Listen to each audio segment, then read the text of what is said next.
In some ways, it didn't seem as if much was happening for the Stones in 1968, their only public performance being at the NME Poll Winners Concert on the 12th of May.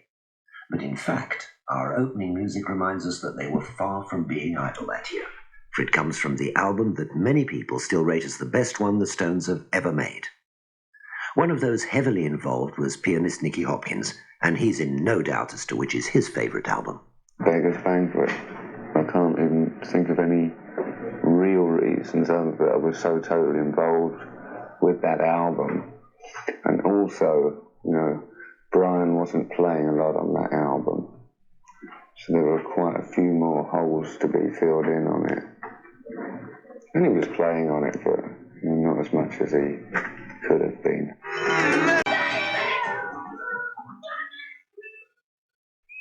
Sympathy for the Devil, and Nicky Hopkins filling in the holes with some powerful piano playing.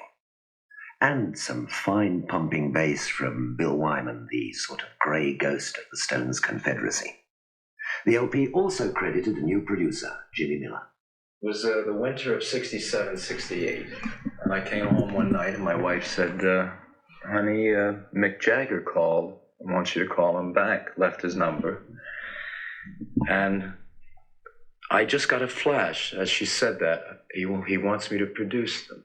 And then I very nervously called up and Mick said, Jimmy, can you come by? I'd like to talk to you about something. And I agreed, stopped by his house. We had some tea and sat and talked for a few minutes. And he said he had liked the things I did with Traffic and Spencer Davis Group and had been aware of my productions for some time and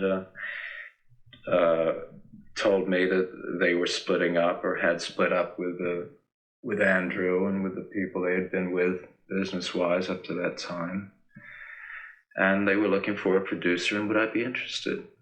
Just as simply as that. And they had material at that time for an album which was to become Beggars, Banquet, which was the first series of sessions that we worked on. I think the first track we cut was Street Fighting Man, but the first one we finished was Jumping Jack Flash, which was issued as a single prior to the album. So that was my first release as a producer with the Stones.